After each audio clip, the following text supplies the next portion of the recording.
Hello, everyone, and welcome to another episode of Hanging Out for a Living. I'm your host, Teresa Oshman, and today, folks, we're in for a real treat. We're joined by Kate from the picturesque Grand Oaks Farm, a family-run lavender haven that's nestled atop Sand Mountain in DeKalb County, Alabama. Grand Oaks isn't just a farm, it's actually a testament to a family's love for nature and their commitment to creating a serene retreat for the community. Let's dive into the story of this enchanting place and learn more about their journey from city life to farm living, their flourishing lavender fields, and the unique way they're sharing the beauty of God's creation with others. Kate, welcome. Hi, thank you for having me. Absolutely, such a pleasure. So let's dive in and talk about a few things here. So your transition from city life to farm living is quite the change, right? What Yes. inspired you and your family to start Grand Oaks Farm, and how has that journey been influenced by your faith and love for nature? Oh, well, we're retired military, and we were in the Northern Virginia area, and we were praying about, should we stay? It was post 2020 and in 2020, and it was just really different. We were in the city, so it was very, very confined and difficult, and we were still raising children. And most of our kids had flown the nest. And so we had been praying, and literally God told us to sell our house and move to a mountain. And we were like, wow, what mountain? And he didn't say. So we were like, okay, well, we'll just keep praying about this. So 5 days later, there was a knock at our door, and someone from another state literally wanted to buy our house. And that began the journey of us moving 3 months later. Wow. Yeah, and we weren't sure where we were going to move to. We almost bought in the wrong state on the wrong mountain, but it failed an inspection on the day of closing. And so we stopped and kept praying and waiting and rented a house. And a few months later, wound up in Alabama on top of a mountain at a On top farm. of the mountain. Yes, and so our faith has been guiding us the whole way. We knew that the way that happened, and it all happened like that God stopped that other sale at the day of closing. Sure. And I mean, there were so many things that happened that had never happened to us before, and they just seemed like it was all God directing our steps. That when we got here, we were asking also, well, God, what do you want us to do? I mean, you had us move here, and it was a breath of fresh air, literally. I mean, we're on a farm that's the size of our old neighborhood, which had hundreds of homes. So it was really a step up for us. All city people have is a little push mower and a weed eater. And so after things started to bloom in May of that year, we kind of looked around and went, wow, what do we do with this? And at the same time, we felt this real pull for God wanting to be glorified. And we just kept hearing that, glorify me, I want to be glorified. And so we decided, based on just basically, it just blurred out my mouth, but thinking about a memory with my mother when I was a child, that we should just plant lavender. And I just blurted it out. And 3 weeks later, we had our first 600 plants. Wow. So it was a good thing I wasn't an agriculture major, I always say, because if I was, I would have never done this. I would have questioned it. I would have been like, this makes no sense. Nobody plants this in Alabama. It doesn't survive here. It won't live here, and God had other plans. So You sure did. And that's a great segue into our next question. So the Mhm. creation of your lavender gardens, they sound like an Mhm. absolute labor of love.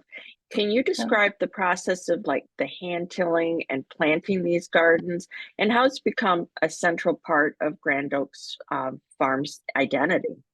Yes, well, lavender is not an easy plant. You cannot plant it by seed, even though you can find seeds sometimes, I've been told, in stores, then they can't get them to grow. So this is probably why they're usually done by propagation. So what you buy is a plug of the lavender plant that's about, when I purchase it commercially, it's the size of my pinky. Oh, But then you have to hand plant that. And hand planting it is hands and knees, every single plant. And then our first year we did this, we didn't own a tractor. As I said, we owned it 3 weeks later. We have a weed eater and a push mower and an old driving Miss Daisy track little mower, we used to call it. It was like very ancient. And it took forever, like to go 10 feet was like 10 minutes. I mean, it was like a Oh my really gosh. old little riding mower. So it wasn't practical.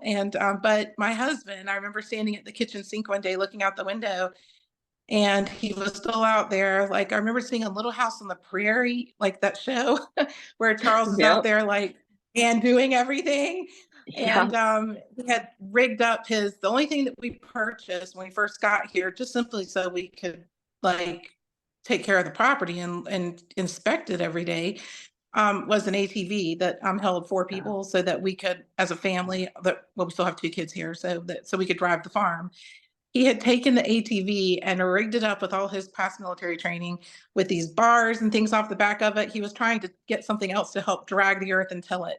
And when I yeah. watched him doing that, I was like, wow, we're getting very creative. This is very much like Charles Ingalls, except he had a horse. We didn't have a Yeah. horse. Yeah. So, and then we started the planting after we eventually did find some farmers. There were two farmers that came to our rescue over those first 2 years, actually every year now that we've been planting, that have helped us with tilling the earth since then. So we're very grateful. But the beginning was us, and it was by hand, and it was tough work. It was a labor of love. We actually had one gentleman who stopped in his pickup truck, and for a certain price per hour, he was just looking for labor. He will never know. I don't know his name. We paid him. He got on his hands and knees with us and helped us plant those first plants. And I don't know who he is. I'll never be able to thank him. But if he sees this, maybe he'll know that we're very grateful. We could have, his help was so needed. We were exhausted I physically, can't even planting begin. all I that. can't even Yeah. begin to imagine. So that was like an angel sent to help you, right? It really, we felt that way. He actually, I mean, we had heard that someone thought he was someone that was living in the basement of a church that had Okay. needed some help, but I don't know that. So Yeah. I don't know who he was. But after that, we planted, we expanded the farm. We wanted to distill oil too.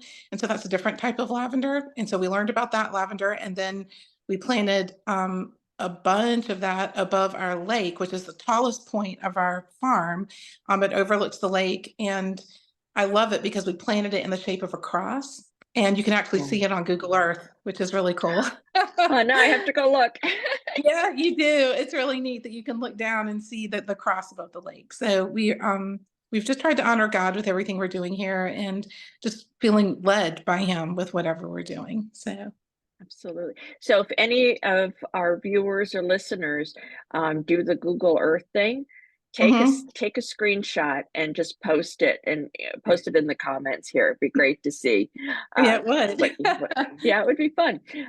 So Grand Oaks Farm isn't just a beautiful lavender farm, it's a vibrant community hub. How do you and your family connect with like visitors, and what are some memorable experiences you've shared with them at the farm? Oh, we've had so many. So I connect with people through just contacts in the community, through Sure. friends that we've met, through different organizations that we've joined. But my prior work experience was, aside from being a school teacher, is in marketing. So, but not so much social media and things like that. So that's been a learning curve for me, just because of my age. But using those avenues and making connections with different businesses that I knew Sure. had people that might be interested in coming here, and that helped us get started. And I still utilize that. We have had some amazing people come here. We have been so blessed, and our friendship has just doubled, tripled, quadrupled more than we could have ever dreamed with the people that we've gotten to meet that come, and we get to know their stories. And what's amazing to me is every time I hear back from them, like if they contact me on social media because they want to come back and do pictures, they want to come do a visit or do a tour, and they want to bring more family or something, I remember them. I remember who they are and their stories, and it's just amazing. So we just feel so blessed to have an opportunity to meet everyone that comes here. I think one of the biggest pulls for our farm, has been that about 90 to 92% of the people that stop by our farm are from out of state. They're usually people driving to Florida, and we're Okay. right off 59, and so they stop here, and they make arrangements to stop here. So we have a lot of guests that do that, and we have just we've just made some wonderful contacts. It's just been wonderful. Absolutely. No, absolutely. And those who are watching or listening, you definitely want to find Grand Oaks Farm on all the social media, on Facebook, and definitely give the page a like and follow them, and some beautiful pictures, and you'll just get to know what is happening in the latest and greatest. So, Kate, I'm intrigued by your children's book series, Grand Yeah. Times at Grand Oaks, and I know you just released another one. Could you tell us more Yeah. about these stories and how the local woodland creatures inspired them, the role these tales play in sharing the spirit of Grand Oaks Farm with a wider audience? Absolutely. Well, this whole series got written in about 2 months. And so it's a series of 6 to 7 books. It might be 7 books when I'm done. Now there's one that was halfway done. But for the most part, it was our first experiences here on the farm. And it was city people who have been city, our whole lives. And my children, for the first time, we had no internet here. We had no TV. I mean, because we weren't plugging it in. We didn't have time. We were all so busy outside working in that lavender. And we were here for the first few weeks, and then all these things started happening. Like we met an owl that literally every night at dusk we'd be outside walking our dog, and he would be swooping around outside, like trying to get rid of us Oh, because we were interrupting his food chain that he was sure. used to. And and then my husband, being the city guy that he has now become in the military for all these years, but there was a hole, and my husband was interested in knowing what was in it. It was a pretty big hole, Teresa, and he took the hose and drug it over there and filled it with water. And my children came running back into the house. They said, "Come look!" And they stopped at the edge of the front porch, and we looked around the corner over the rock wall, and my husband was standing there surrounded by a family of wet skunks Ooh. with Uh-oh. babies in their Oh, mouths. And they took every one of those babies out of the hole. It was a mother and father. He had drowned them apparently by accident, but I mean they were okay, but they were just very wet, and they were moving them. And that mother and father made like 4 or 5 trips back to the hole to get every one of those babies. And they wow. moved them across our driveway to our beautiful gazebo. And they went underneath our gazebo.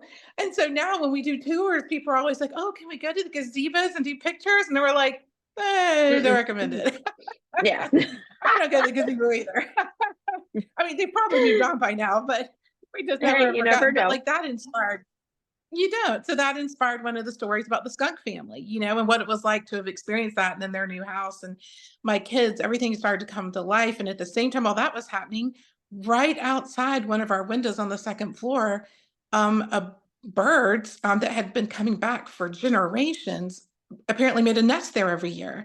And so we're watching that happen at the same time. So we have the skunks, the nest, we had deer that were lived in our on this farm and still do. If you get up early in the morning, you can actually literally wake up with the deer. Like you can Oh, walk around wow. and walk, waking up. It's so we actually made it a wildlife sanctuary here, and we filled out an application for that. We have a sign out front, and so we're trying to help preserve the natural that we walked into on this farm that has been it's rural, and we just feel like they were residents here first, and so our stories have come from those experiences. It's been amazing.